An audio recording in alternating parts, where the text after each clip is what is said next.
जब हम पूरे 1 साल की बात करते हैं तो सिर्फ 7% लगभग का हमें उछाल देखने को मिलता है। लेकिन निवेशकों को क्या 7% का भी रिटर्न मिला? उसे कब ट्रेडर बनना है और कब इन्वेस्टर बनना है? ओह माय गॉड, बहुत डीप सवाल आप पूछ रहे हैं। इंडियन स्टॉक मार्केट आपको आगे सबसे आगे चलता हुआ नजर है। डोमेस्टिक इन्वेस्टर अब इतना ज्यादा अग्रेसिव तरीके से निवेश कर रहा है, वो है वेल्थ जनरेशन। 26 में अगर हमने कोई स्टेप नहीं लिया तो ऐसे हालात बनते हुए नजर आएंगे, लोग त्राहिमाम करते हुए नजर आएंगे। तो नए रिकॉर्ड की तैयारी आपको करनी है। लेकिन रुपया उतना मजबूत नहीं है अभी। हमारी गृहिणियों के लिए अच्छे नहीं है, इसका मतलब है सोना और महंगा होने वाला है। कि अगर आपके पोर्टफोलियो में एफएमसीजी और फार्मा सेक्टर नहीं है, उनकी परफॉर्मेंस अच्छी रही है, प्रॉमिसिंग रही है, तो क्या 2026 में भी दांव लगाया जा सकता है और वजह क्या रही है? आप दिग्गज बैंकों को हमेशा अपने पोर्टफोलियो पे रखिए, बस एक चीज का ध्यान रखिए और वो एक चीज ये है कि उसके इन्वेस्टमेंट रेशियो को हमेशा कैलकुलेट करते रहिए। तो न्यू एज कंपनीज को लेकर आपकी क्या राय है? बहुत टफ सिचुएशन होने वाली है और जिस चीज का आप बेनिफिट लेते हो ना, उसके शेयर में कभी निवेश मत करो कि अगर आपने इग्नोर किया तो आपकी सीधे पॉकेट में नुकसान आएगा। अच्छा। और अगर आपने इग्नोर नहीं किया, मेरी बात समझी, तो आप अपनी पॉकेट से पैसा निकालने नहीं दे सकते किसी को। अब तो हम कान लगा के सुन रहे हैं। 2026 की प्लानिंग कर रहे हैं। हमारा पोर्टफोलियो कैसा हो? लिक्विड का मतलब है जिसमें बाइंग सेलिंग में दिक्कत ना हो, लेकिन काम जो होता है वो सिर्फ 400 स्टॉक में होता है। देखिए, सबसे अच्छा तरीका ये है म्यूचुअल फंड जब आप सेलेक्ट कर रहे हो, एआई को लेकर सरकार ने सिर्फ बात करी लेकिन कुछ एलोकेट नहीं किया। और दूसरा, चांदी की बात करें, कैसे जो जनवरी से मार्च का आपका समय है, जनवरी खरीदने का टाइम है, अप्रैल आपके प्रॉफिट बुक करने का टाइम है। कौन से स्टॉक्स अच्छा करने वाले हैं? आपकी बरकत तभी होगी जब आप हरकत करेंगे। नमस्ते, आपके साथ मैं हूं तेजस्वी और आप देख रहे हैं नॉर्थ स्टार और नव वर्ष की आपको हार्दिक शुभकामनाएं। Happy 2026 to all of you. आज के हमारे खास पॉडकास्ट में हम बात करने वाले हैं कि साल 2026 में कैसे आप अपने पैसे को करें चौगुना। कौन से वो टॉप 10 स्टॉक्स होंगे या फिर वो टॉप सेक्टर्स होंगे जो कि आपको दे सकते हैं भारी फायदा। इसके अलावा कौन से वो एवेन्यूज हैं, पॉकेट्स हैं जहां पे आपको निवेश करना चाहिए। सोने और चांदी का क्या हाल होने वाला है, कहां तक उछाल मारेंगे ये भी हम आपको बताएंगे आज की इस खास बातचीत में। तो फाइनेंशियल प्रूडेंस के नाते ये सब कुछ और भी बहुत कुछ हमारी इस खास बातचीत में। डॉक्टर रवि, आपका बहुत बहुत स्वागत है नॉर्थ स्टार में। Thank you very much ma'am, मुझे एक बार फिर से बुलाने के लिए और ये सौभाग्य देने के लिए कि मैं आपके चैनल पे फिर से एक बार अपनी बातों को रख पाऊँ। Pleasure is all mine Ravi ji. और इसी के साथ नए साल की बहुत सारी शुभकामनाएं आपको और हमारे सभी व्यूवर्स को, ताकि खूब बरकत वाला साल हो सबके लिए। जी बिल्कुल, आपको भी बहुत बहुत नए साल की शुभकामनाएं। और नए साल की शुभकामनाओं पे ये कहूँगा, इन्वेस्टमेंट टिप पहले ही दे देते हैं लोगों को। हाँ जी। कि आपकी बरकत तभी होगी जब आप हरकत करेंगे। ठीक है, और वो बरकत वाले काम हमें कौन से करने हैं, इसमें मैं डिटेल में आपसे ज़रूर समझूंगी। आपका इतने सालों का एक्सपीरियंस है, you such an season financial expert. लेकिन उससे पहले थोड़ा सा फ्लैशबैक से हम 2026 पे आते हैं। जनवरी 2025 की बात करें तो करीब 23,800 यानी हम कह सकते हैं 24,000 के आसपास मार्केट थी। अब हम 26,000 के आसपास कहीं देखते हैं निफ्टी को। तो आपसे मैं समझना चाहती हूँ, जब हम पूरे 1 साल की बात करते हैं तो सिर्फ 7% लगभग का हमें उछाल देखने को मिलता है, जबकि जीएसटी कट भी हुआ, टैक्स कट भी हुआ, आरबीआई ने भी दरें घटाई। साफ हमें यहाँ पे इंटेंशन दिखती है सरकार की भी कि किस तरह से ग्रोथ जो है उसको बढ़ावा दे सके, पर वो रिफ्लेक्ट नहीं हो रहा मार्केट में। देखिए, रिफ्लेक्ट क्यों नहीं हो रहा या म्यूचुअल फंड ने क्या रिटर्न दिए, ये सबको आपको पता है, क्योंकि जिसने निवेश किया है उसको उसकी हिस्ट्री पता है। आपने बहुत सही बात कही, निफ्टी ने 7% का पॉजिटिव रिटर्न तो दिया, लेकिन निवेशकों को क्या 7% का भी रिटर्न मिला? नहीं मिला। अगर आप आज म्यूचुअल फंड की परफॉर्मेंस को देखिए तो किसी म्यूचुअल फंड में 12%, किसी में 15%, किसी में 21% तक नुकसान है। इनफैक्ट लोगों का तो ये भी कहना शुरू हो गया कि कोविड का टाइम भी ही अच्छा था, क्योंकि हमने भर भर के रिटर्न कमाए और उसके बाद से अब तक देते ही आ रहे हैं। पॉइंट ये है कि सरकार की इतनी जद्दोजहद के बावजूद भी भारतीय मार्केट रिटर्न क्यों नहीं दे पा रहा। और ऐसा क्यों है कि जिन शेयरों पे आपने भरोसा दिखाया है वही शेयर आपको धोखा दे रहे हैं। ऐसा ही आपको मार्केट पे देखने को मिल रहा है।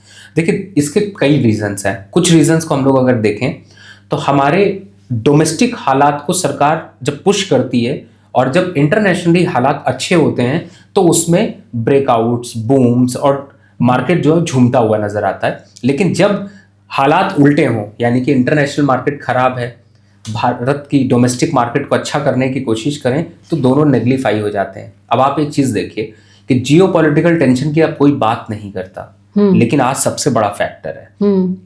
यूएस की पॉलिसीज इस तरीके की हो गई हैं कि जिस तरीके से हमारे यहाँ पे सरकार में कुछ सरकारें रहीं जिसका लोग मजाक उड़ाने के लिए रेफरेंस यूज करते थे, और आजकल के आपके पॉडकास्ट और यूट्यूब पे उनके ट्रेंडिंग कमेंट भी दिखाई देते हैं, वैसे यूएस के ट्रम्प के हालात हैं। किस बात पे रहेंगे, किस बात पे पलट जाएंगे, कौन सी पॉलिसी लेकर आएंगे, कौन सी पॉलिसी को काटना है, कौन सी पॉलिसी आगे रखनी है, उस पर उनका कोई कंट्रोल नहीं है। वो एक बच्चे की तरह बिहेव कर रहे हैं जो कि कहीं भी मूव कर सकता है। हालात क्या, उसकी वजह से क्या हुआ है आप देखिए कि भारतीय जो बाहर जाकर पहले एक अपॉर्चुनिटी देख रहे थे या फिर लोगों का जो इन्वेस्टमेंट आ रहा था, उन सारे चीजों पे इसकी वजह से बहुत बड़ा इम्पैक्ट पड़ा है। इसकी वजह से जो एक सबसे बड़ा फैक्टर है जो डराता है आपको, वो है इन्फ्लेशन। आज यूएस के हालात बुरे हैं, यूरोप की इन कंट्रीज में जॉब नहीं है। लेट मी वेरी क्लियर, 25 में वही हालात हैं जो शायद 2008 में आपको देखने को मिले थे, और 26 में अगर हमने कोई स्टेप नहीं लिया तो ऐसे हालात बनते हुए नजर आएंगे, लोग त्राहिमाम करते हुए नजर आएंगे। अच्छा, तो हालात बहुत पुअर हैं, लेकिन अपॉर्चुनिटी भी आपको इन्हीं में मिलती है जब आपकी, मैंने कहा ना स्टार्टिंग में ही कहा, हरकत में बरकत है। तो फिर आपको हरकत करनी पड़ेगी जिससे आपकी बरकत हो सके। और मार्केट की जहां तक बात करें 2026 के जो आप पूछ लेना चाह रही हैं या डिटेलिंग करना चाह रही हैं, मुझे ऐसा लगता है मार्केट में कुछ ऐसे सेक्टर होंगे जो वापस से एक नए आयाम, नए रिकॉर्ड बनाते हुए नजर आएंगे। अच्छा, इससे डरने की जरूरत नहीं है। वो हाँ जी, तो नए रिकॉर्ड की तैयारी आपको करनी है। तो वो नए रिकॉर्ड और टॉप 10 सेक्टर्स और टॉप 10 स्टॉक्स के बारे में मैं आपसे ज़रूर पूछूंगी। लेकिन जो आप कह रहे हैं कि ऐसी कौन सी हरकत इन्वेस्टर करे जिससे बरकत हो, रिटेल इन्वेस्टर के नाते ना ये एक महत्वपूर्ण सवाल है। मुझे लगता है वो हमेशा एक रिटेल इन्वेस्टर जूझ रहा होता है। मान लीजिए फ़र्ज़ करिए 100 रुपये पर उसने कोई स्टॉक बाय किया, जब वो 115 पे जाता है तो तुरंत बेच देता है, अपना प्रॉफिट भी बुक कर लेता है। और अगर वो 85 पे आ गया तो फिर वहाँ पे वो बैठा रहेगा और इन्वेस्टर की तरह अपनी भूमिका निभाएगा। तो मैं आपसे ये समझना चाहती हूँ कि रिटेल इन्वेस्टर को इस साल आप क्या समझाएंगे, उसे कब ट्रेडर बनना है और कब इन्वेस्टर बनना है? ओह माय गॉड, बहुत डीप सवाल आप पूछ रहे हैं। मैं डीप सवाल की बात इसलिए कर रहा हूँ क्योंकि जैसे आपने रिटेलर की बात करी, तो रिटेलर का सबसे अच्छा एग्जांपल होता है, जैसे आपकी यहाँ पे कैमरा टीम है, पीछे से एडिटर है, आपके पीछे से पूरी टीम है जो वर्क कर रही है। और सच बताऊं तो इनका ज्यादा इंटरेस्ट है हमारे इस प्रोग्राम में बिल्कुल, क्योंकि इन्होंने शेयर पे निवेश कर रखा है, तो इनको भी जानना है कि ये क्या है। और इसलिए मैं आपसे कह रहा हूँ कि आपने बहुत ऐसा सवाल पूछा जो सबके दिल में जो है वो एग्जाम्पल बैठ जाएगा। मैं आपको इसका एक रियल एग्जाम्पल बताता हूँ। ठीक है। आदमी के फितरत देखिए और नेचर देखिए। दो स्टॉक एक एग्जांपल लेते हैं, आपने एक स्टॉक दिया, मैं एक बोनस देता हूँ, दो देता हूँ। ठीक है। दो स्टॉक आपने एक स्टॉक को दोनों स्टॉक को आपने बाय किया 100 रुपए पे। हाँ। हमारी प्रवृत्ति क्या है, 100 रुपए से वो 105 रुपए हुआ, बेच दिया। हाँ। जो 100 रुपए पे दूसरा स्टॉक खरीदा था, स्टॉक बी, वो 100 रुपए से 90 रुपए हुआ, होल्ड है। 80 रुपए हुआ, होल्ड है। 70 रुपए है, होल्ड है। मैं तो 100 पे ही आने दूंगा पहले। हाँ, और 50 रुपए आया तो अब मैं कुछ नहीं कर सकता, अब जो करेगा शेयर मार्केट करेगा, मैं तो अब सिर्फ रोता ही रहूंगा। तो ये जो ट्रेडिशन है ना, इसको चेंज करना पड़ेगा। चेंज करने का मतलब है कि देखिए एक टाइम था जब हम लोग, आप तो 20-22 साल से आप प्रोग्राम कर रही हैं और बिजनेस में तो आपका बहुत बड़ा वो रहा है, क्योंकि उस टाइम पे जब बिजनेस के प्रोग्राम आप करती थी तो मुझे याद है कि कोई बिजनेस के बारे में बात नहीं करता था, कोई समझता नहीं था। लेकिन आज आप देखिए ट्रेंड बदल चुका है। ट्रेंड किस तरीके से बदला है कि आपने अगर कोई स्टॉक खरीदा, आपने अगर कोई इन्वेस्टमेंट करी, आपने अगर कोई म्यूचुअल फंड खरीदा, उसको आप छोड़ नहीं सकते हैं, आपको उसको पकड़ कर रखना पड़ेगा। पकड़ने का मतलब है आप आदत बनाइए, एवरी क्वार्टर एक बार रिव्यू जरूर करिए। कि आपका जो इन्वेस्टमेंट है वो क्या चल रहा है। लॉन्ग टर्म इन्वेस्टमेंट आपने 10 साल के लिए किया हो, आज का समय ऐसा है कि 10 साल में तो कंपनियों का अता और पता दोनों गायब हो जाता है। हाँ। तो बेटर है कि आप इन्वेस्टमेंट करिए। और सबसे बड़ा चेंज पता है क्या आया है मैडम, मैं आपको एकदम रियल एग्जांपल देता हूं। आप तो कई चीजों में एक्सपीरियंस रहा है, आपने रियल एस्टेट का भी एक्सपीरियंस रहा है, आपको ऑटो कंपनीज का भी एक्सपीरियंस है। आप एक चेंज बताइए, आज मैं एक एग्जांपल लेता हूं, एक प्रॉपर्टी की बात करता हूं। मैं चूंकि दिल्ली में हम लोग बैठे हैं तो दिल्ली की प्रॉपर्टी की बात करते हैं। दिल्ली में एक प्रॉपर्टी है जो आपने 10 साल पहले बनाई थी और जो 10 साल बाद बना रही है, उनमें दोनों में डिफरेंस क्या है? दोनों में टेस्ट का इतना डिफरेंस हो चुका है कि नई प्रॉपर्टी आज उससे लगभग 1.5 गुने रेट की महंगी है, जबकि पुरानी प्रॉपर्टी का रेट उतना नहीं बढ़ा। मतलब जो 1 करोड़ रुपए में आपको प्रॉपर्टी पुरानी मिल रही थी, वो आज के दिन 1 से 1.5 करोड़ में मिल जाएगी, लेकिन नई जो बना रहे होंगे वो 2.5 करोड़ 2 करोड़ से नीचे नहीं होगी। एक एग्जांपल दे रहा हूं मैं। ठीक है, बिल्कुल। हाँ। इसका मतलब क्या है कि बदलाव, लोगों का टेस्ट इतना बदल गया है कि चीजें बड़ी जल्दी पुरानी हो जाती हैं। ऑटो कंपनीज में देख लीजिए, आज आप देखती हैं ऑटो कंपनीज की हर गाड़ी जो आती है वो देखिए तो 6 महीने 1 साल में, अभी तो मैंने रिसेंट देखा कि हर 1 साल में लोग उसका फेसलिफ्ट लेके आ रहे हैं।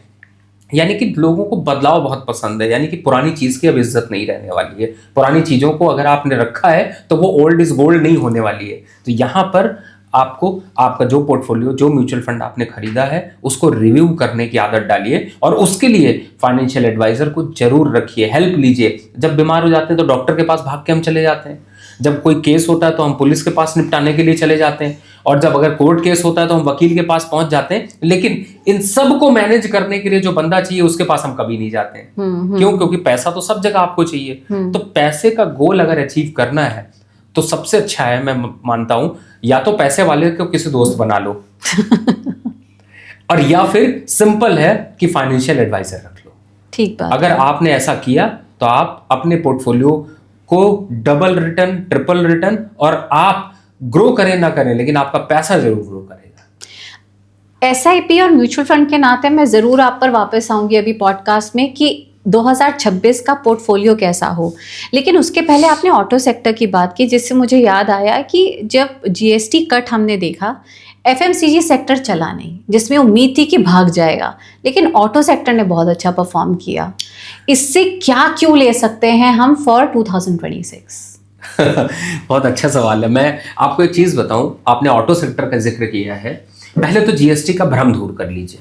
ठीक है, आपने बहुत सही बात कही कि ऑटो सेक्टर की ग्रोथ अच्छी दिखी। जीएसटी कट होने से ग्रोथ कैसे दिख सकती है? जीएसटी कम हुआ, टैक्स कम हुआ तो आपकी ग्रोथ हो जाएगी? नहीं, हुआ क्या है मैं आपको बताता हूं। आप जाइए शोरूम में, पता करके आइए, सारी कंपनीज की डिटेल निकालिए। कैसे निकालना है आपको मैं हंसता इसलिए हूं क्योंकि लोग कैलकुलेशन नहीं समझते। ये हमारे व्हाट्सएप यूनिवर्सिटी के कैलकुलेशन इतनी भयानक चलती है कि लोग जाके उस पर लड़ लेते हैं लेकिन खुद नहीं समझते। आपको मैं बताता हूं क्या हुआ। जब सरकार ने जीएसटी कट का डिसीजन लिया, उससे पहले कंपनियों ने अपनी गाड़ी के प्राइसेस जो है 5% बढ़ा दिए थे। अब 10 लाख को 5% बढ़ा दीजिए तो इसका मतलब है कि 5,000 रुपए तो आपके बढ़ गए। अब हुआ क्या, आप समझिएगा कि कट जब आया तो जीएसटी कट आया आपके इनवॉइस यानी कि आपके रियल वैल्यू पे, तो उससे 1 लाख रुपए सस्ता होना था, लेकिन कंपनियों ने उस बीच में अपनी गाड़ियों के रेट 2 बार बढ़ाए, एक जीएसटी से पहले और एक जीएसटी के आने के 1 हफ्ते, मतलब 2 सेशन में, क्वार्टर ऑन क्वार्टर पे देखें तो करीब 20 से 30% कंपनियों ने गाड़ियों के रेट बढ़ा दिए थे। अब हुआ क्या कि जब जीएसटी कट आया तो 20-30% की इंपैक्ट की वजह से 50 से 60 हजार रुपए का इंपैक्ट रहा। हम जाकर लड़ रहे हैं तो हुआ क्या कि कंपनियों ने तो उल्टा, क्योंकि मेंटेलिटी क्या हो गई कि 10 लाख वाली चीज जो है वो अब जीएसटी कट आ गया है तो कम से कम 2 लाख रुपए सस्ती हो जाएगी। सस्ती तो हुई लेकिन वो सिर्फ 1 लाख रुपए से 70,000 रुपए, बाकी कहां गया? वो कंपनियों का प्रॉफिट में एडजस्ट हो गया। इसी वजह से ऑटो कंपनीज के शेयर आपको जीएसटी कटाने के बावजूद भी आपको तेजी में दिखाई दिए हैं। आप किसी भी गाड़ी का एग्जांपल ले लीजिए, आप रियल वैल्यू देख लीजिए, काफी कैलकुलेट करिए। इसका इंपैक्ट पॉजिटिव कैसे होगा? जीएसटी का एक इंपैक्ट ये भी हुआ। आप एक चीज समझिएगा कि गाड़ी की जो हम खरीदारी करते हैं या जो आम आदमी खरीदते हैं, चाहे लोन पे खरीद रहे हो जिस पे भी, उसका डायरेक्ट रिलेशन ये दिखाता है कि हमारी इकोनॉमी की ग्रोथ कैसी हो रही है। और आपको मैं बताऊं कि जिस हिसाब से गाड़ियों के मॉडल लॉन्च हो रहे हैं, गाड़ियां खरीदारी हो रही हैं, चाहे ईवी की खरीदी जाए, पेट्रोल की खरीदी जाए, सीएनजी की खरीदी जाए, ये साफ साफ दिखाता है कि हमारी परचेजिंग पावर अदर कंट्रीज के कंपैरिजन में काफी स्ट्रांग है। और इसी बूते पे मैं आपसे कह रहा हूं कि इंडियन स्टॉक मार्केट का परचम जो है वो लहराएगा और वो पूरे वर्ल्ड इकोनॉमी में इंडियन स्टॉक मार्केट आपको आगे, सबसे आगे चलता हुआ नजर आएगा। तो इंडियन स्टॉक मार्केट का परचम लहराएगा। आपने बोला कि यहाँ पे जो बाइंग पावर है वो बढ़ती हुई दिख रही है, जिसको आप रिलेट कर रहे हैं for a good performance in the coming year.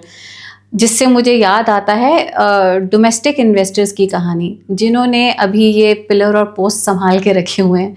एफआईआईज़ की अगर आप निवेश की बात करेंगे तो पिछले पूरे साल, खासकर ये अगर हम 6 महीने में देखें तो बहुत ज़्यादा बाहर हो चुके हैं इंडियन मार्केट से। लेकिन क्यों इंडियन मार्केट वहाँ पे अभी बनी हुई है? आपके डोमेस्टिक इन्वेस्टर की वजह से। क्या 2026 में ये पेशेंस रहेगा डोमेस्टिक इन्वेस्टर का? क्या वो बना रहेगा? उसको भी तो कोई एक पॉजिटिविटी, एक आश्वासन चाहिए बने रहने के लिए। आपको मैं आपसे अगर ये क्वेश्चन पूछता तो आप इसका क्या लगभग आंसर देती? मैं जानबूझ के पूछना चाहता हूँ क्योंकि एक आम आदमी की सोच, हाँ। और एक जो आपने सवाल पूछा है ऑब्वियसली कि आपने इसके पीछे R&D करी होगी, तो आपका कुछ तो आपका भी मटेरियलिस्टिक कुछ आपको बेसिक फंडामेंटल आपको लगे होंगे कि नहीं यार रह सकता है या नहीं रह सकता। आपका कुछ आइडिया? मैं 2 चीज़ों को जो यहाँ रिलेट कर पा रही हूँ कि सरकार की तरफ से जो 3 कदम मैंने आपको गिनवाए, एक सरसरी तौर पे एक आम आदमी को दिखते हैं, जीएसटी का कट या आरबीआई की दरों का घटना, या फिर हम बात करते हैं कि टैक्स में कट। तो मैं कोरिलेट क्या कर रही हूँ कि सरकार ये जो कदम उठा रही है वो ये कदम उठा ही इसीलिए लिया है कि ये जो ग्रोथ का हमारा इंजन है ये और तेज़ी से आगे चले, जिससे कि विश्वास वापस इन्वेस्टर पे आएगा ही आएगा, या इन्वेस्टर को थोड़ी सी वो मिलेगी, क्या कह सकते हैं, एक आश्वासन मिलेगा सरकार की तरफ से भी कि यहाँ पे जो पूरा सिस्टम है, तंत्र है, वो उसको बनाए रखने के लिए काम कर रहा है। नहीं, बिल्कुल सही कहा आपने। मैं इसको ना अब इसी चीज को, तंत्र को मंत्र में फूकने के लिए मैं एक आइडिया आपको बताता हूँ जिसे आप तुरंत एग्री करेंगे कि ये सही है। मैं आपको ज्यादा पीछे नहीं ले जाता हूँ, 5 साल पीछे ले जाता हूँ। हाँ। 2020 में, ठीक है, 2020 में आप डीमैट और ट्रेडिंग अकाउंट की संख्या देखिए और आज देखिए। हाँ। आज करीब अगर आप देखिए तो पर डे जो एक्टिविटी होती है उसमें 65 लाख लोग पार्टिसिपेट करते हैं। मैं 65 लाख लोग के पार्टिसिपेशन की बात कर रहा हूँ। डीमैट और ट्रेडिंग अकाउंट कितने हैं? 20 करोड़ से ऊपर, राइट। 2021 में कितने थे? 10 करोड़। 10 करोड़ भी मुश्किल से थे। मतलब 5 सालों में ऐसा क्या हुआ कि पिछले 40 साल का मार्केट जो है वो डबल साइज हो गया है।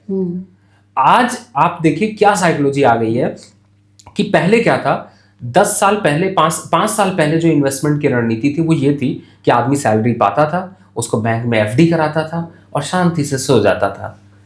आज लोगों को ये समझ में आ गया कि बैंक की एफडी में पैसा रखने से आप कमा नहीं पाओगे, आप सिर्फ अपने इन्फ्लेशन को मैनेज कर पाओगे, इसके अलावा कुछ नहीं। सरकार जो 6-7% देती है उससे खर्चा चलने वाला नहीं है। क्लियर है? आपने क्या किया, सारा पैसा उठाकर मार्केट में धीरे धीरे पुट करना शुरू किया और लोगों ने अगर आप 20 से कंपैरिजन करिए तो लोगों ने 70% के रिटर्न पाए हैं, जो कि एफडी में कभी पॉसिबल ही नहीं थे। हाँ। राइट। एफडी में ज्यादा से ज्यादा 1.5 गुना होता, 2 गुना भी नहीं होता आपका पैसा। तो लोगों का परसेप्शन यहां पर बदल चुका है, पहला। दूसरा, हम पहले डिपेंडेंट होते थे कि एफआईआईज क्या करें। एफआईआईज तो पिछले 1 साल से सेलिंग कर रहा है, फिर भी मार्केट नहीं गिर रहा, क्योंकि डोमेस्टिक इन्वेस्टर आपका बना हुआ है। क्योंकि हुआ क्या कि आपका डोमेस्टिक इन्वेस्टर का पार्टिसिपेशन इतना बढ़ गया कि एफआईआईज की पावर को ही उतना कुछ फर्क नहीं पड़ने वाला। अब दूसरी बात, आप एफआईआईज के पॉइंट ऑफ व्यू से सोचिए, जब एफआईआईज बाहर जा रहे हैं तब यह हाल है। अगर एफआईआईज भी आ जाएं और रिटेलर भी आ जाएं तो मैं आपको बताऊं कि कोई कंपनी इन्वेस्टमेंट के लिए हमें वैल्यूएबल लगेगी ही नहीं। हम एवरेज मल्टीपल जो 30 पे चल रहे हैं वो शायद हम 60 पे चले जाएंगे, जो कि हमारे लिए इन्फ्लेशन बबल होगा। तो पॉइंट ये है कि डोमेस्टिक इन्वेस्टर अब इतना ज्यादा अग्रेसिव तरीके से निवेश कर रहा है और इतना जागरूक हो चुका है अपने फ्यूचर प्लानिंग को लेकर के कि उसको सबसे अच्छा तरीका और सबसे अच्छा जो इन्वेस्टमेंट आइडिया है वो यही लगता है कि बैंक की एफडी से पैसे निकालो और हमें मार्केट पे रखो। मार्केट कॉन्फिडेंस भी दे रहा है। लेकिन अगर एफआईआईज की बात करें, अब एफआईआईज का डर देखिए। एफआईआईज को एक तरफ पहले उनकी कैलकुलेशन भी समझे कि क्यों एफआईआईज बाहर जा रहे हैं। हो सकता है मेरी बातों से लगे कि नहीं, मार्केट तो बहुत पॉजिटिव है, फिर भी एफआईआईज बाहर जा रहे हैं। एफआईआईज बाहर इसलिए जा रहे हैं क्योंकि एफआईआईज को कॉन्फिडेंस आता है गवर्नमेंट की पॉलिसी से, डोमेस्टिक पॉलिसी से नहीं, इंटरनेशनल पॉलिसी से। आज डर कहां पैदा हुआ है, यूएस का जो इन्वेस्टर यहाँ पे यूएस पे से इन्वेस्टमेंट करने के लिए इंडिया आता था, उसको यूएस में उसकी जॉब खतरे में है, उसका बिजनेस वहां पे खतरे में है। जब बेस उसका खतरे में है तो वो क्या करेगा, पैसा तो अपना समेटेगा। और एफआईआईज जिस रेट पर निकल रहे हैं उस रेट पर भी एफआईआईज प्रॉफिट में निकल रहे हैं। क्यों निकल रहे हैं? क्योंकि 21-20 एफआईआईज हमेशा निवेश करते हैं 5 से 10 सालों के लिए। 10 साल पीछे जाके मार्केट देखें तो आज शायद ऐसी जगह पहुंच चुका है जहां पे उनको वो किसी भी रेट पे निकाल दें उनको प्रॉफिट ही होगा। दूसरा, जिन लोगों ने कमोडिटीज में डाला हुआ था उनका तो क्या ही कहना, सोना तो सोने के पार हो गया है। तो फिर यहां पर एफआईआईज प्रॉफिट में ही निकल रहे हैं और डोमेस्टिक अगर एंट्री कर रहे हैं और दोबारा एफआईआईज खरीदेंगे तो आप बिलीव करिएगा कि दोबारा एफआईआईज इन प्राइसेस पे तो नहीं खरीद पाएंगे, उन्हें ऊपर ही खरीदना पड़ेगा। आपकी सोना कहाँ रफ्तार पकड़ गया है, मुझे बहुत साल पहले ले गया, पता नहीं मैंने शायद पिछले पॉडकास्ट में भी ये रिकॉल किया होगा कि नहीं, कि करीब बात ये रही होगी 2010 या 11 की। तब आपने एक बारी हमारे फाइनेंस के शो पे बोला था कि आप देख लेना 50,000 के ऊपर चला जाएगा सोना। और आज जब भी सोने की हम कीमतें देखते हैं तो मुझे हमेशा वो बात याद आ जाती है कि 50,000 के ऊपर चला जाएगा, और अब तो कहाँ आगे रफ्तार पकड़ चुका है। सोने पे मैं ज़रूर वापस आऊँगी, पर क्योंकि अभी आप बात कर रहे थे कि एफआईआईज क्यों बाहर हुए हैं, और आपको ये विश्वास तो है ही कि आगे भी अगर ग्रोथ थोड़ी आगे बढ़ती है तो आपका जो डीआई है वो बना रहेगा। लेकिन रुपया उतना मजबूत नहीं है, अभी कमज़ोर पड़ा है। क्या इसको आप रिलेट कर रहे हैं इस सिचुएशन से? देखिए, सरकार को जिससे खतरा था उसकी ट्रेडिंग ही हटा दी गई है, यानी कि रुपए में अब ट्रेडिंग बंद कर दी गई है। उससे भी कुछ खास फायदा नहीं हुआ, क्योंकि जो ट्रेडिंग कर रहे हैं उससे इंपोर्टर और एक्सपोर्टर को काफ़ी नुकसान हुआ है। सरकार की ये पॉलिसी मैं ज़रूर उम्मीद करता हूँ कि जो 2026 में सरकार बजट लेकर आएगी उसके लिए कोई ना कोई सोल्यूशन जरूर देगी। उसका एक इम्पैक्ट जो है वो हमारे इंटरनेशनल मार्केट पर भी पड़ता है। देखिए, जब हम भारतीय बाज़ारों को इंटरनेशनल मार्केट के सिनेरियो पे कंपैरिजन करते हैं तो हम ये नहीं कर सकते कि इंटरनेशनली अगर सारे प्रोडक्ट अवेलेबल हो तो इंडिया में नहीं होने चाहिए। अगर नहीं होते हैं तो वो निगेटिव होता है हमारी इकोनॉमी के लिए, हमारी जो है वो कंट्री के लिए। भारत के रुपए को कहीं ना कहीं से अनस्टेबिलिटी की वजह से, सरकार के डर की वजह से शायद ये पॉलिसी चेंज की गई, लेकिन मुझे लगता है ये गलत डिसीजन है सरकार का। इस पर सरकार को जरूर वर्क करना चाहिए और मुझे लगता है जरूर कर रहे होंगे। तो रुपया मजबूत होता दिखेगा आपको 26 में? देखिए, रुपया मजबूत तो ना ही हो तो मुझे लगता है ज्यादा फायदा है। क्या वजह? देखिए, क्योंकि इस समय भारत के जिस तरीके से ट्रेड बदलते हुए नजर आ रहे हैं और जो भारत का रिजर्व रुपया वीक होने के बावजूद खड़ा हुआ है, वो ये कहीं ना कहीं से दिखाता है कि अगर रुपया ज्यादा स्ट्रांग भी हो गया तो भी इकोनॉमी के लिए संकट है, हाँ ज्यादा वीक हो गया तो भी संकट है। और इस समय मार्केट ऐसे स्टेबिलिटी पे खड़ी हुई है जहां से रुपया दिशाहीन थोड़ा दिखाई देगा, यानी कि बहुत ज्यादा उतार, बहुत ज्यादा वीक हो जाए ऐसा भी नहीं दिखाई देता, बहुत स्ट्रांग हो जाए ऐसा सरकार चाहेगी। वजह क्या रही है कमजोर होने की? डीवैल्यूएशन। मैं इसी पे आने वाला था। देखिए, रुपए की वीक होने के पीछे की वजह क्या होती है? जनरली जब डीवैल्यूएशन हम देखते हैं तो हमेशा इकोनॉमी का संकट ही दिखाई देता है। सरकार का इंपोर्ट का बिल बढ़ता जा रहा है, इसमें कोई डाउट नहीं है। हम एक्सपोर्ट जरूर कर रहे हैं, लेकिन एक्सपोर्ट के वो लेवल को नहीं अचीव कर पाए हैं, क्योंकि चाहे क्रूड ऑयल का इंपोर्ट हो, चाहे हम सोने का इंपोर्ट देख लें, हम उसको कंट्रोल नहीं कर पाए प्राइसेस बढ़ने के बावजूद। और वो सबसे बड़ा फैक्टर रहा है जिसने रुपये को हमेशा वीक साइड पर रखा है। रिसेंट डेज में चूंकि प्राइसेस कमोडिटीज की इतनी इंक्रीज हो चुकी हैं कि रुपया ऑटोमेटिकली ही वीक हो गया है। मतलब कि वो डायरेक्ट प्रोपोर्शनेट करता है यहां पर। और दूसरी तरफ आरबीआई के जो स्टेप्स हैं, वो स्टेप्स का इंपैक्ट रुपया को स्ट्रांग करने के बजाय इस दिशा में है कि रुपया वीक ना हो। ओके। तो पॉलिसी को थोड़ा सा बदलाव की जरूरत है जिससे कि रुपया यहां पर थोड़ा सा स्ट्रांग हो। तो मुझे ऐसा लगता है पॉलिसी फ्रंट पर हम कहीं ना कहीं से थोड़े वीक हैं, number 1। Number 2, okay, central bank में अभी जो रिसेंट डेज में आप सेंट्रल बैंक की एक्टिविटी देखिए, उसके कंपैरिजन में रुपया इसलिए भी वीक हो रहा है क्योंकि सभी अपने इंटरेस्ट रेट को लेकर डिसीजन ले रहे हैं, नंबर 1। नंबर 2, अपने गोल्ड का जो अभी आप पूछने वाली हैं उसके रिजर्व भी बढ़ा रहे हैं। अच्छा। और वही सबसे बड़ा इंपैक्ट है जो कि भारत के रुपए को वीक करता जा रहा है। तो ये जो हम रुपए का डीवैल्यूएशन देख रहे हैं, उसके अब फॉल आउट की अगर हम मार्केट पे बात करें या सेक्टर्स पर बात करें, तो क्या आपको लगता है कि इसकी वजह से 2026 में आईटी सेक्टर अच्छा परफॉर्म कर जाएगा? क्या आपको लगता है कि एक्सपोर्ट्स में एक्सपोर्ट्स की जो कंपनीज़ हैं वो शायद बेहतर करें, जिसकी वजह से उससे जुड़े हुए जो स्टॉक्स हैं वो अच्छा परफॉर्म करने वाले हैं। क्या इससे हमें कोई क्यू मिल रहा है कि कौन से स्टॉक्स अच्छा करने वाले हैं? देखिए, मैं फिर मेरा ध्यान कहीं और चला जा रहा है और मैं कहूँगा कि जो मिल रहा है वो संकेत हमारी गृहिणियों के लिए अच्छे नहीं है। इसका मतलब है सोना और महंगा होने वाला है। तो जो संकेत है, बिल्कुल देखिए हो क्या रहा है मैं आपको बताऊं। आपने आईटी की बात की, आईटी सेक्टर की बात करी। अब मैं आऊँगा कि कौन से सेक्टर मजबूत होंगे रुपए के चक्कर में।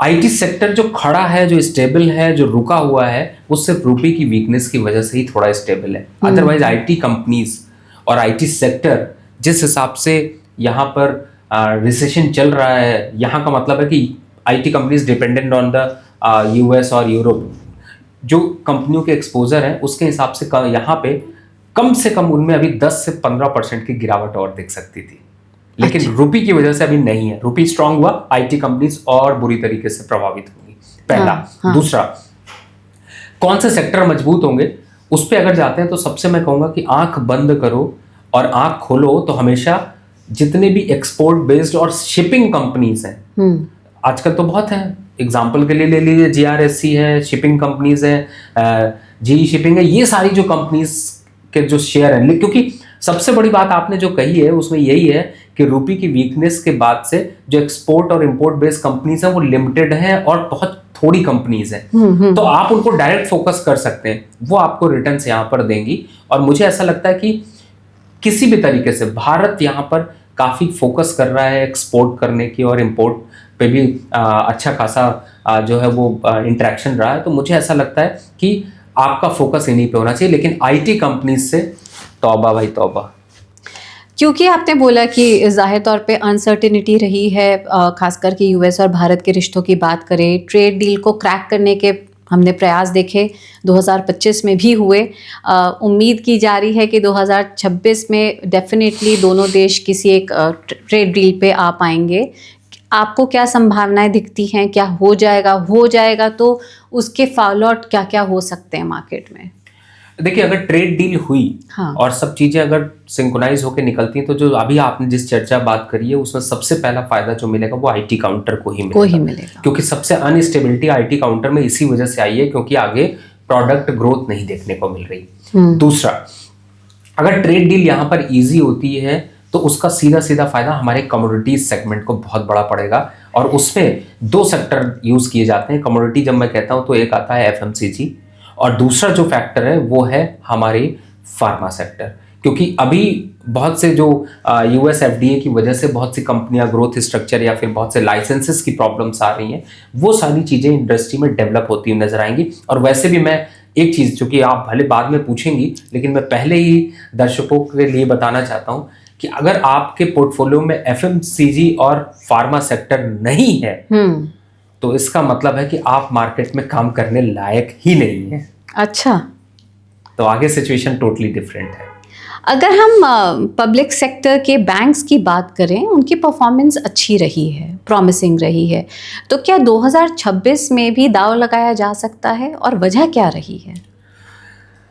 देखिए, मैं तो एक चीज़ तेजस्विनी जी हमेशा कहता हूं कि अगर आपको भारत की इकोनॉमी पे भरोसा है, हाँ, और भारत के बजट पे भरोसा है, तो मुझे लगता है कि बैंकिंग काउंटर को कभी भी आप छोड़ के मत चलिए।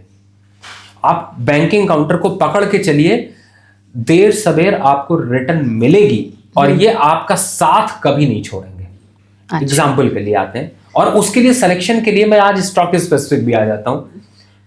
हमारे देश का सबसे बड़ा बैंक जहां सबसे ज्यादा खाते खुले हुए हैं और आप उस पर बड़े चौड़े होके जाते हैं और कहते हैं कि मैंने तो यहाँ खोल रखा है, वो है एसबीआई। हाँ, एसबीआई की परफॉर्मेंस के हिसाब से अगर देखा जाए तो यहाँ से साल दर साल 12-16% की ग्रोथ बड़ी इजीली आपको देखने को मिलेगी, यानी एफडी से तो ज्यादा ही रिटर्न है। तो आपको बैंकिंग सेक्टर में सबसे पहला जो बैंक जो जिस पे आपको भरोसा दिखाना चाहिए वो इस पे है। अब आ जाते हैं दिग्गज बैंकों पे, तो आप इग्नोर नहीं कर सकते जिस हिसाब से एचडीएफसी, आईसीआईसी बैंकों ने अपने पूरे के पूरे स्ट्रक्चर को चेंज किया है, बदलाव लेकर आए। देखिए, हमेशा कहावत ये होती थी कि खेत जुताई करके और फसल तैयार करने की बारी एसबीआई की होती थी, और फसल काट के ले जाने की बारी आईसीआईसी बैंक और एचडीएफसी की होती थी।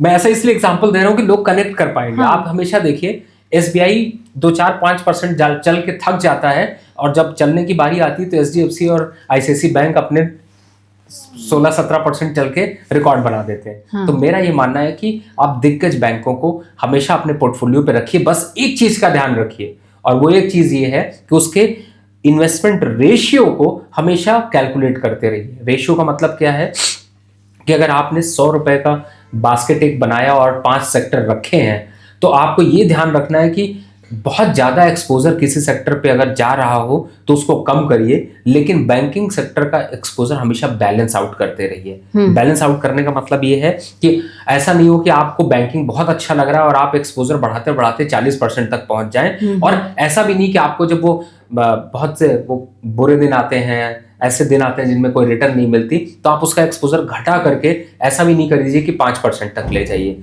एक एवरेज कांस्टेंट एवरेज जो कैलकुलेशन है उसके हिसाब से 18 से 20% का एक्सपोजर पोर्टफोलियो में बैंकिंग काउंटर का हमेशा बना रहना चाहिए। तो आपने बोला बैंकिंग, फार्मा और एफएमसीजी, ये तो आपके 3 होने ही चाहिए जो आपके सेक्टर्स हैं आपके पोर्टफोलियो में। हालांकि मैं बहुत ही रैपिड फायर तरीके से आपसे ज़रूर पूछूंगी टॉप 10 सेक्टर, टॉप 10 स्टॉक्स, लेकिन उससे पहले अगर हम बात करें, क्योंकि अभी आपने एग्जांपल दिया कि बैंक्स अच्छा कर रहे हैं, प्राइवेट बैंक्स ने तो पब्लिक बैंक्स ने तो किया ही, लेकिन प्राइवेट बैंक्स भी कर रहे हैं अच्छा परफॉर्म। अगर हम न्यू एज कंपनीज़ की बात करें तो न्यू एज कंपनीज़ को लेकर आपकी क्या राय है? मैं यहाँ पर उदाहरण स्वरूप अगर इटर्नल ग्रुप, जोमेटो है जिनकी, उसकी अगर हम बात करें, क्या आपको दिखता है कि 2026 में उनकी परफॉर्मेंस कैसे रहने वाली है? एक निवेशक को, एक रिटेल इन्वेस्टर को कैसा विजन रखना चाहिए उसको लेके? बहुत टफ सिचुएशन होने वाली है।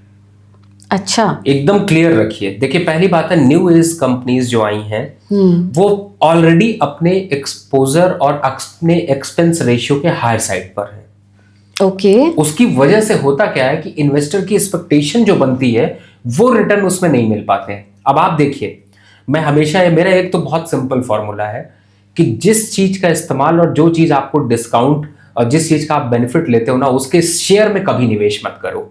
मैं बहुत सिंपल फॉलो करता हूं, और मैं आपको बताऊं कि मेरा सबसे बड़ा एग्जांपल है कि मैंने पेटीएम के शेयर को कभी रिकमेंडेशन में नहीं रखा। अच्छा।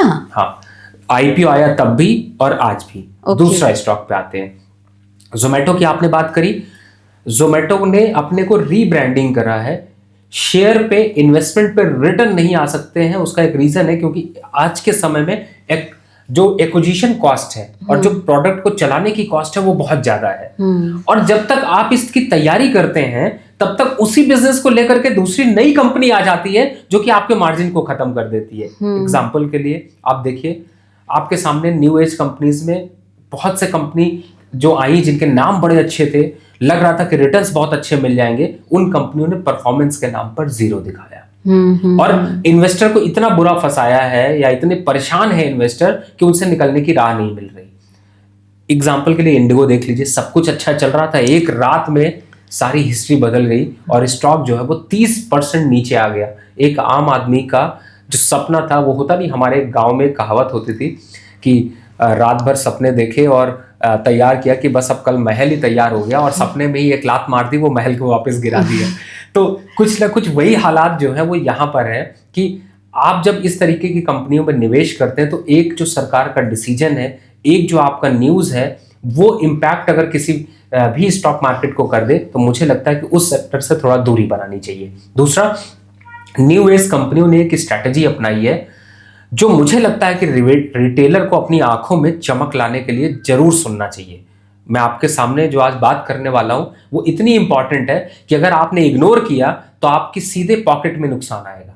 अच्छा। और अगर आपने इग्नोर नहीं किया, मेरी बात समझी, तो आप अपनी पॉकेट से पैसा निकालने नहीं दे सकते किसी को। अब तो हम कान लगा के सुन रहे हैं। बिल्कुल। अब देखिए, सबसे आजकल का ट्रेंड क्या है, अभी इस समय हम विंटर सीजन पे बैठे हुए हैं, आजकल क्या रील्स आपको दिखाई दे रही, मनाली घूमने के लिए जाइए, नए नए जगह पे जाइए, ठंडी जगह पे जाइए, यहाँ जाइए, खूब पार्टियां हो रही हैं, गोवा में पार्टी शुरू हो गई। ये क्या है? ये इल्यूजन पैदा करता है। इल्यूजन किस बात का पैदा करता है कि आजकल कोई मूवी आती है उसकी चमक सिर्फ एक हफ्ते की रहती है, एक हफ्ते बाद उसकी रील को भी कोई नहीं देखना पसंद करता। स्टॉक मार्केट में यही सबसे बड़ी बुराई है कि जो कंपनियां आती हैं वो इतना एडवर्टीजमेंट करती हैं, इतना प्रमोशन करती हैं, और इस लेवल का प्रमोशन करती हैं कि आप उसको इग्नोर कर ही नहीं सकते। और जब आप इग्नोर नहीं कर सकते तो आप गलती करते हैं, और गलती क्या करते हैं कि आप उसको निवेश कर देते हैं। एग्जाम्पल के लिए मैं आपसे अगर आज शेयर पूछता हूं, आप तेजस्विनी जी इतने एक्सपीरियंस पे हैं, लेकिन मैं अगर आपसे कहूं कि मुझे 4 चीजें इन्वेस्टमेंट के लिए कोई शेयर बता दो, तो मैं आपको बताऊं कि आपने चाहे R&D करी हो, रिसर्च किया हो या नहीं किया हो, लेकिन जो 4 शेयर आपने सुने होंगे ना, आप वही रिकमेंड करोगे, क्योंकि 5वें शेयर के बारे में आपने न सुना है न देखा है, तो आपको पता ही नहीं है, लेकिन आपका कंपल्शन ये है कि आपको 4 शेयर तो याद है।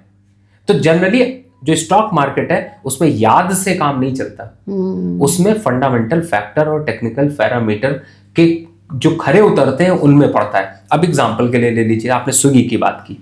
स्विगी की पिछले 4 क्वार्टर की बैलेंस शीट देखिए तो लाखों लाख करोड़ों करोड़ों नुकसान पे है, और उसके बावजूद भी हम कहते हैं नहीं अच्छा है।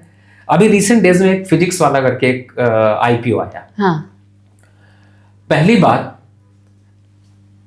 आपको सबसे बड़ा एग्जांपल इससे कंपैरिजन करिए, फिट्जी का नाम सुना था आपने? सुना होगा आपने जरूर, बच्चे इंजीनियरिंग के लिए तैयारी करते थे। एक और कंपनी थी जिसने टीवी पे खूब ऐड किया था, और बायजूस, आपने खूब नाम सुना होगा। कहाँ है आज? दूर दूर तक नजर नहीं आ रहे। फिट्जी वाले अभी जेल पे सारे के सारे वो जाने वाले हैं। क्यों? क्योंकि उन्होंने घपला किया। आप समझ नहीं क्या है, ये जो बिजनेस है ना, ये ज्यादा से ज्यादा 3 साल का ही बिजनेस है।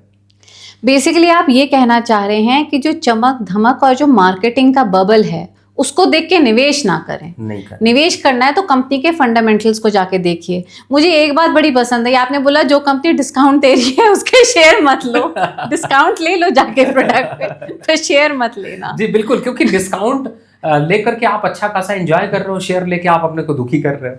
बात तो सही है, क्योंकि अगर इतने ही मुनाफे में होता तो डिस्काउंट आते ही नहीं मार्केट में। आप देखिए ना, जो कंपनी आज सबसे बड़ा एग्जांपल, मैं आपको फिर मैं एग्जांपल इसलिए कनेक्ट कर रहा हूँ लोगों को पता हो। आप नई गाड़ी खरीदने के लिए जाइए, आपके पास आज 20 कंपनियां हैं। कई ऐसी कंपनियां जो गाड़ियों में शायद नाम का डिस्काउंट दे रही हैं, और कई ऐसी कंपनियां जो पानी की तरह डिस्काउंट दे रही हैं। सबसे बड़ा एग्जांपल इसका मतलब प्रोडक्ट कौन चलने वाला है, आप खुद देख लीजिए।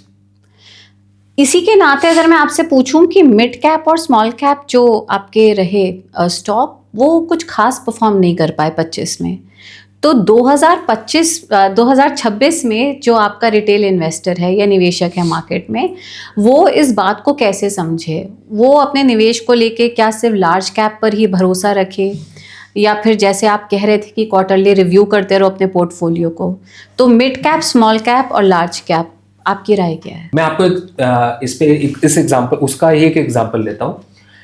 सबसे ज्यादा सवाल आज किस पे पूछे जाते हैं? सबसे ज्यादा सवाल पूछे जाते हैं सुज़लॉन पे, जेपी एसोसिएट पे, जेपी पावर पे, आर पावर पे। मतलब ये ऐसे स्टॉक्स हैं जो कि हर आदमी के अकाउंट में है, आइडिया पे, यस बैंक पे। और ये ऐसे स्टॉक हैं तेजस्विनी जी, जिन्होंने कि इन्वेस्टर को ना जैसे ही खरीदा है, इन्वेस्टर ही उसका जो है वो मुख्य प्रवक्ता बन गया है। मुख्य प्रवक्ता समझ रही ना कि वही ज्ञान दे रहा होता है, ये शेयर अच्छे हैं, ये शेयर खराब है, लेकिन इनमें चलेगा। ऐसी एक्सरसाइज करने की जरूरत नहीं है। लेकिन मजेदार, आप इसका स्टैटिस्टिक्स देखिए। आर पावर की बात करें या सुज़लॉन की बात करें, 2025 में ही इन स्टॉक्स ने एक टाइम पर आपको 40% का रिटर्न दिया है, और आज के दिन खड़े हुए हैं तो आपको 10% निगेटिव में खड़े हुए हैं। आप समझ रही मैं क्या कह रहा हूं? मतलब 25 की जनवरी से स्टॉक खड़े हुए, मई के तक में उन्होंने टॉप बनाया, और उसके बाद आज वो उस रेट से भी नीचे चल रहे हैं। यानी कि स्टॉक खराब नहीं है, आपका टाइमिंग खराब है।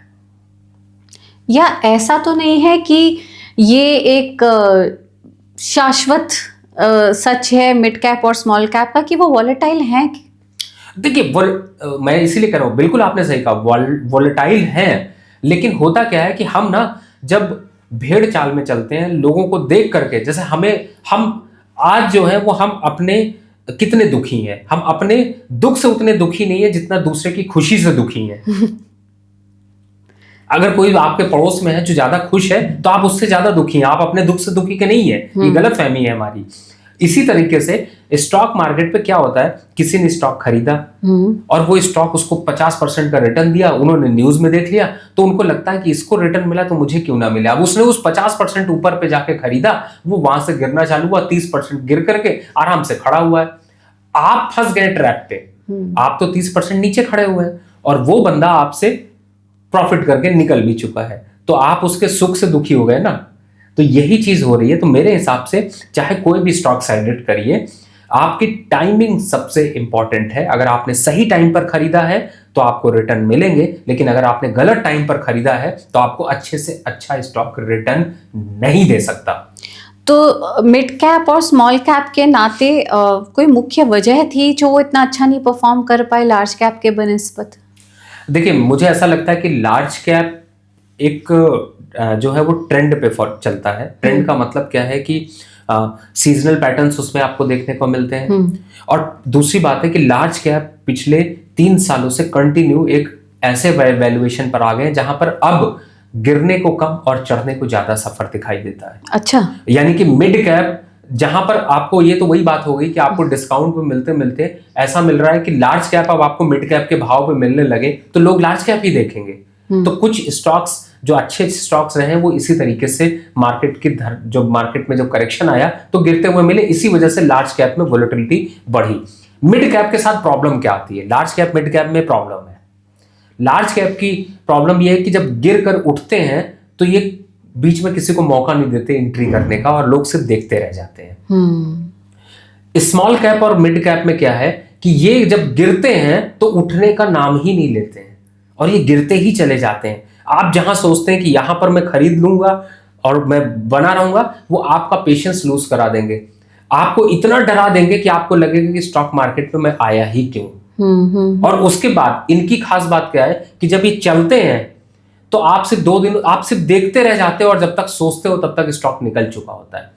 एग्जाम्पल के लिए आप बहुत से स्टॉक्स हैं जिनको देखिए, मैं वोडाफोन का एक एग्जांपल लेता हूँ। 7-8 रुपए पे ट्रेड हो रहा था, आज 12 रुपए हो चुका है। अगर आप देखें तो उसने 50% की रिटर्न दे दी अपने लो से। लेकिन लोगों के पास जो पहले के थे वो तो हैं, लेकिन किसी ने इस बीच में खरीदारी करने की हिम्मत नहीं कर पाई। तो 2026 में हमारे पोर्टफोलियो में स्मॉल मिड लार्ज सब होने चाहिए या कोई परसेंटेज कम ज्यादा? नहीं, 2026 की प्लानिंग कर रहे हैं तो आज अगर हम यहाँ जनवरी पे बैठे हुए हैं तो मैं यही कहूंगा कि आप अपनी प्लानिंग इस हिसाब से करिए कि इस समय जो अभी पहला 3 महीने है उसमें लार्ज कैप को एक्सपोजर दीजिए, मिड कैप और स्मॉल कैप को एक्सपोजर कम दीजिए। एग्जाम्पल, अगर 100% में एक कैलकुलेशन लेके चलता हूं तो 60% आपकी जो एक्सपोजर है वो लार्ज कैप में होना चाहिए और 20% आपका एक्सपोजर जो है मिड कैप और स्मॉल कैप में होना चाहिए। लेकिन यही जैसे ही आप जुलाई पे आ जाते हैं तो यही एक्सपोजर चेंज हो जाएगा। 60% आपका मिड कैप और स्मॉल कैप की तरफ, यानी 30% चूज कर जाएगा और जो 60% आपने लिया था उसको घटा करके आपको 40% ले जाना है। ओके। तो आप सफर करिए, आप सीजनल मूव करिए, आप अपनी एक्टिविटी करिए और अपने पोर्टफोलियो को बढ़ाइए।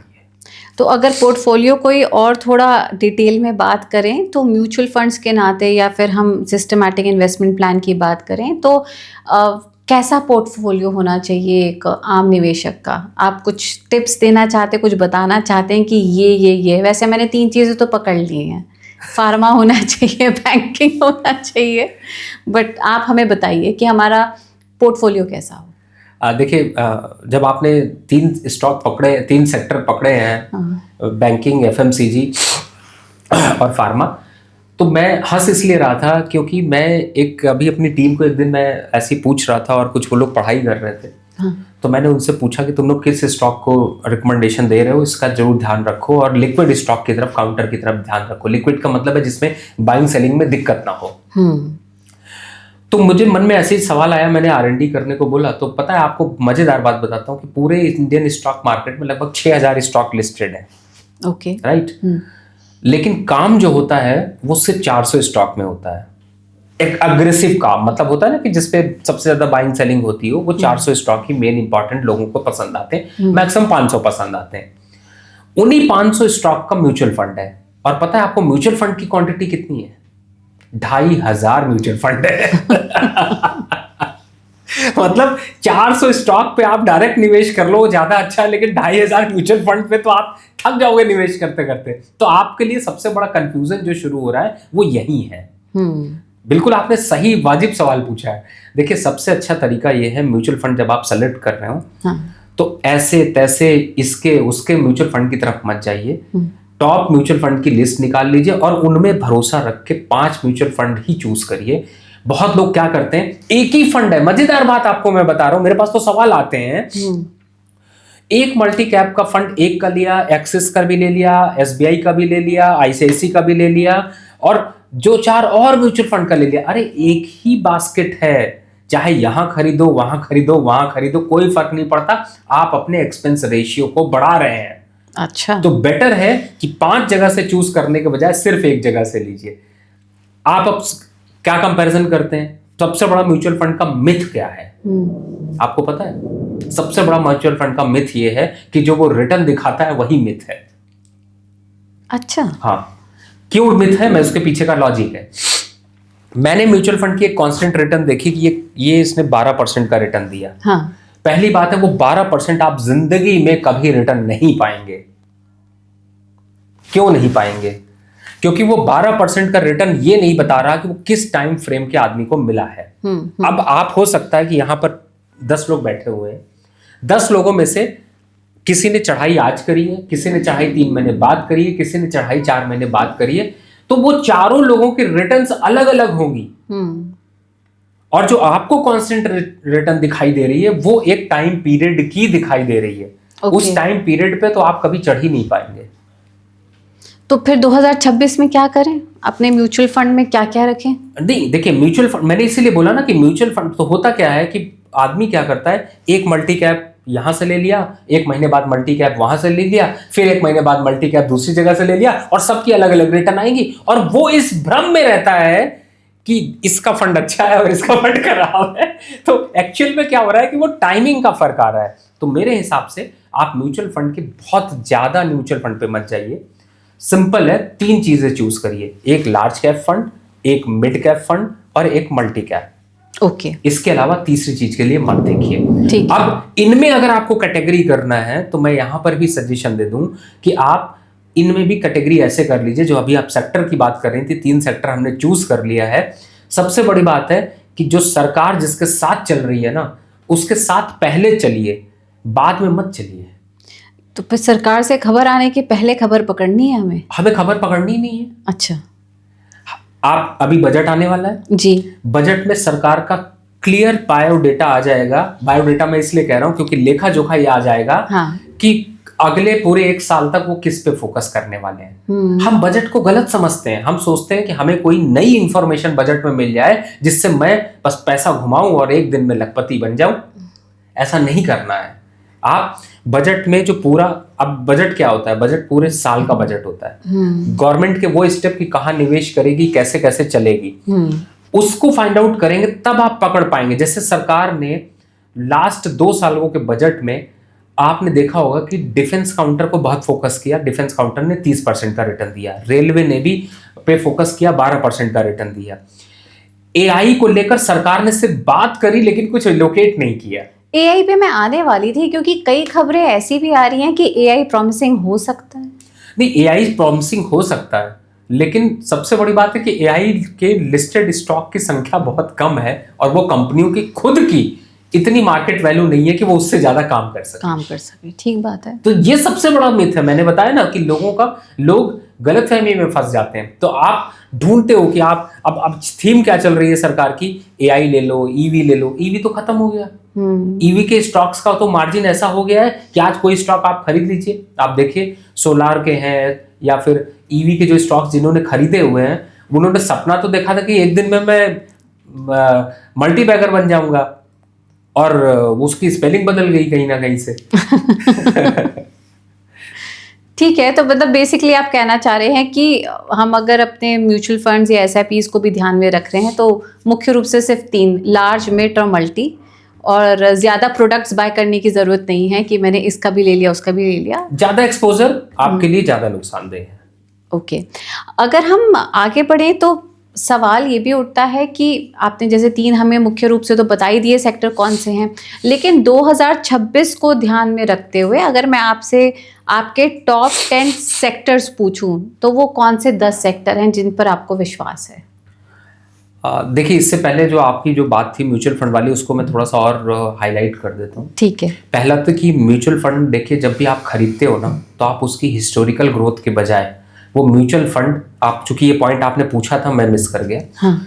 म्यूचुअल फंड हमेशा फंड मैनेजर के बेसिस पे चलता है, तो आप हमेशा फंड मैनेजर की एनालिसिस करें कि फंड मैनेजर उसका कौन है। अगर फंड मैनेजर अच्छा है तो आपको अच्छे रिटर्न्स मिलेंगे, अगर फंड मैनेजर अच्छा नहीं है तो आप चाहे किसी भी कंपनी का म्यूचुअल फंड ले लीजिए, रिटर्न नहीं मिलेंगे। दूसरा, म्यूचुअल फंड परचेज करते समय ऑफर मत देखिए। लोग हमेशा ऑफर देखते हैं। हमेशा म्यूचुअल फंड एक रिलायबल जगह से बाय करिए। एग्जांपल के लिए मैं मास्टर ट्रस्ट की बात करता हूँ। मास्टर ट्रस्ट ने अपनी खुद की रिसर्च कर रखी है, और साथ ही जब भी कोई म्यूचुअल फंड रिकमेंड करते हैं तो अब मास्टर ट्रस्ट की मैं बात क्यों कर रहा हूँ, 40 साल से ब्रोकिंग में है, और अभी 40 साल से एक तरीके से देखा जाए तो उन्होंने समय के साथ बदलाव किया, समय के साथ बढ़े, और अभी भी उसी स्ट्रांग स्ट्रेंथ के साथ अब 40 साल की लेगेसी लेकर चल रहे हैं। अब आजकल की क्या होता है, कंपनियां आती हैं, 4 दिन म्यूचुअल फंड बेचती हैं और पता चलता है वो फिर गायब हो जाती हैं। इस तरीके के जो लोग रिकमेंड करेंगे वो सिर्फ आपसे ब्रोकरेज के लिए फोकस करेंगे, वो चाहेंगे आपका प्रोडक्ट सेल हो जाए। तो आपको एक रिलायबल जगह पे जाना चाहिए, और रिलायबल जगह पे जाएंगे तो वो एक रिलेशन बनता है। अब जैसे मैं मास्टर ट्रस्ट का एग्जांपल क्यों दे रहा हूँ, 40 साल से मार्केट पे है, तो मुझे ऐसा लगता है कि मैडम आपका जो म्यूचुअल फंड एडवाइजर होगा वो भी उतने साल से उस एक कंपनी का अगर आप लेंगे तो वो आपको हमेशा सही राय देगा, और आप उसको बुला के उससे क्वेश्चन भी पूछ सकती हैं कि भाई ये म्यूचुअल फंड हमें रिटर्न नहीं दे रहा, ये दे रहा, क्यों नहीं दे रहा। लेकिन होता क्या है कि हम लोग ना नए छलक में फंस जाते हैं और वहां पर ही गलतियां कर लेते हैं। मुझे लगता है ये चीजें दूर रखनी चाहिए। अब आपने टॉप सेक्टर की बात करी, सेक्टर देने हैं, स्टॉक देने हैं? स्टॉक बाद में पूछूंगी। देखिए, टॉप 10 सेक्टर जाने की जरूरत नहीं है। मैं हमेशा 5 सेक्टर को ही सबसे 5 इसलिए सजेस्ट कर रहा हूँ। 5 पांडव थे, उन्होंने पूरा जो है महाभारत जीत लिया था, तो यहां पर भी पूरा मार्केट जीतने के लिए आपको 5 सेक्टर ही चाहिए। ठीक है। पहला आपसे बात हुई कि बैंकिंग, दूसरे की भी बात हो गई फार्मा, तीसरे की भी बात हो गई जो कि है एफएमसीजी सेक्टर। चौथे की मैं बात करूं तो चौथा मैं हमेशा ऑटो सेक्टर लेकर चलता हूं, क्योंकि उसका ग्रोथ स्ट्रक्चर हमेशा इकोनॉमी से जुड़ा हुआ होता है। 5वें वाले के लिए मैं हमेशा उसको बदलता रहता हूं। ओके। ट्रेंड के हिसाब से फ्रेंड बनाता हूं। अगर ये 4 सेक्टर मेरे कॉमन फिक्स हो गए हैं मेरे पोर्टफोलियो पे, तो 5वां वो होगा जिसे सरकार रिप्रेजेंट कर रही होगी। अगर एआई बेस्ड चल रहा है तो एआई के सेक्टर रख लीजिए, अगर वहां पर ईवी चल रहा है ईवी के रख लीजिए, अगर ऑयल चल रहा है तो ऑयल के रख लीजिए। और बेटर है कि जो आप सेक्टर लीजिए, कोशिश करिए कि आप उस सेक्टर, ये जो पूरी बास्केट बना रहे हो, उसमें हमेशा डिविडेंड को एक अलग स्पेस दीजिए। डिविडेंड का मतलब क्या है कि आपको बैंकिंग सेक्टर से भी मिल जाएगा, एफएमसीजी सेक्टर से भी मिल जाएगा, पावर सेक्टर से भी मिल जाएगा। इन सब में आपको स्टॉक बास्केट वैसी मिलती रहेगी जो आपको फिक्स्ड इनकम आपकी डिविडेंड के थ्रू देते रहते हैं। तो मुझे ऐसा लगता है कि जो 5वां सेक्टर, उसको थोड़ा सा टर्न अराउंड, मतलब उस पर आप ज्यादा भरोसा ना करके उस पर बदलाव के हिसाब से सोचिए। तो 5 सेक्टर यानी कि 4 तो फिक्स हो गए हैं, लेकिन 5वां रोटेशन पे रखिए, क्योंकि बहुत सेक्टर, और ज्यादा सेक्टर ले लेंगे तो आप परेशान होंगे।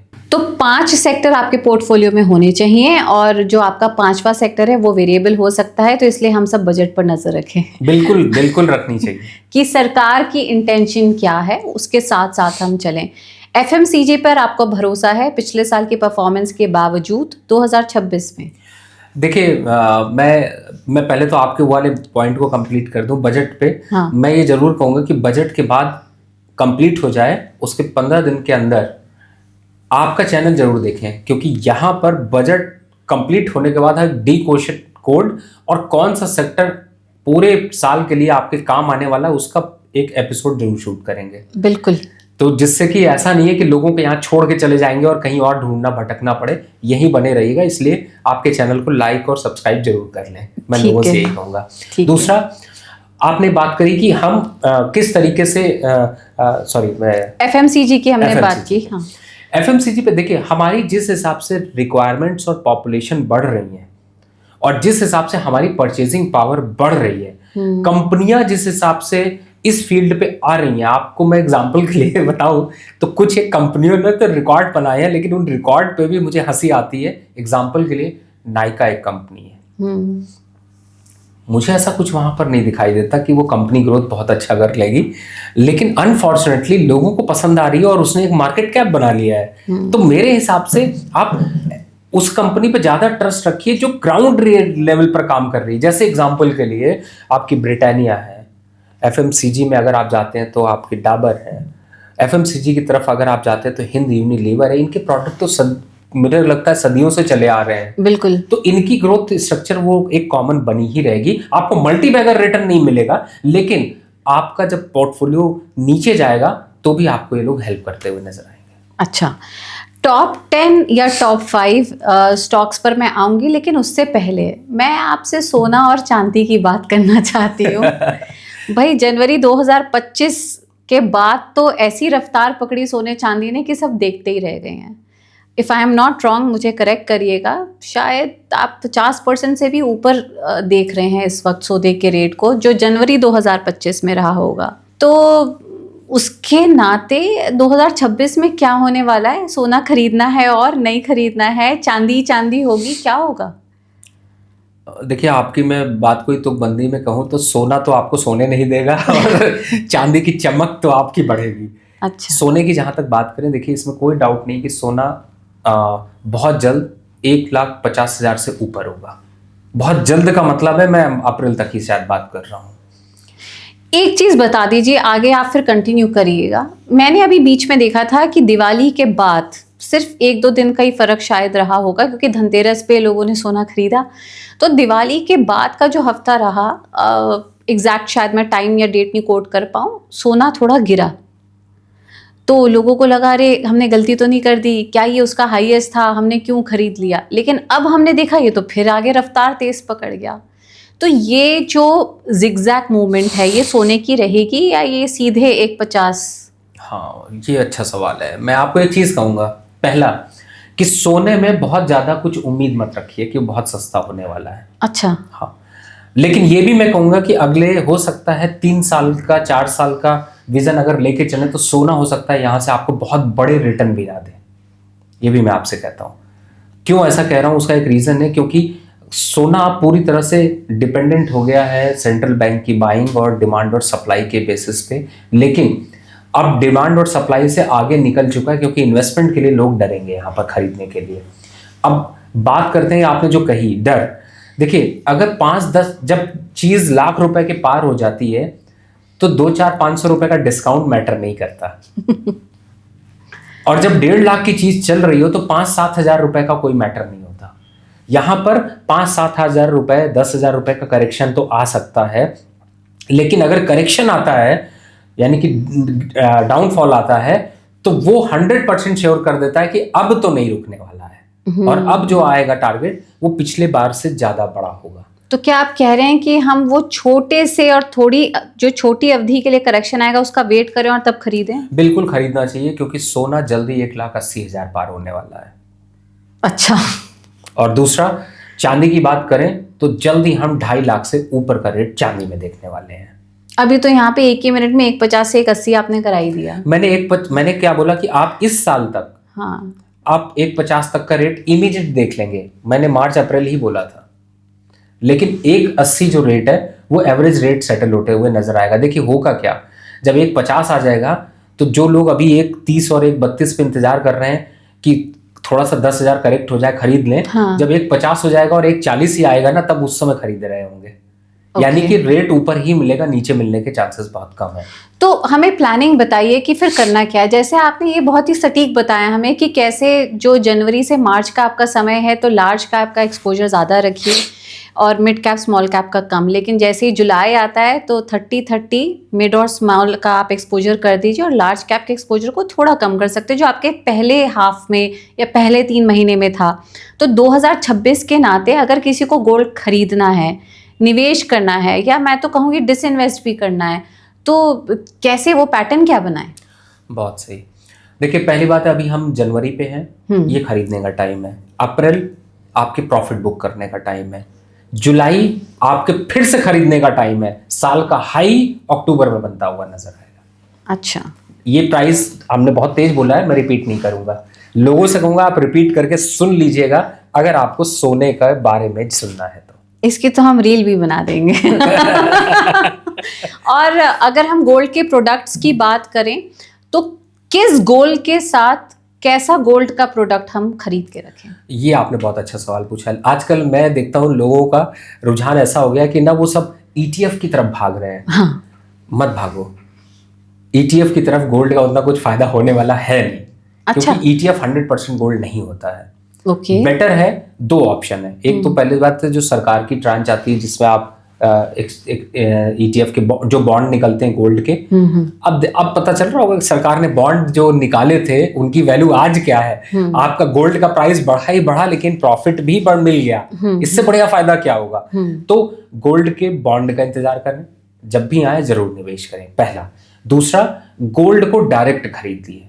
ओके, पेपर गोल्ड की जगह फिजिकल गोल्ड की तरफ जाएं तो ज्यादा अच्छा है। ओके। और चांदी तो हर जगह से चांदी ही चांदी है। चांदी में कोई भी रेट मिलता है, कोई भी डिप मिलता है, बिल्कुल खरीदारी करिए, क्योंकि चांदी गोल्ड से ज्यादा बढ़ेगी।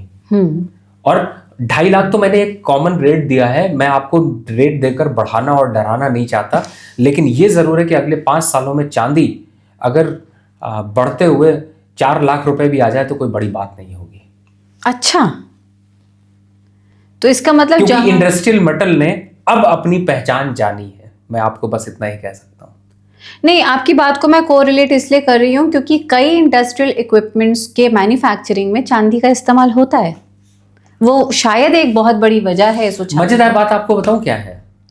मजेदार बात यह है कि स्टॉक मार्केट पर जो निवेश करता है वो ये कहता है कि कंडक्टर और चिप बनाने वाली कंपनी पे निवेश करो, लेकिन ये नहीं कहता है कि चांदी पे भी निवेश करो।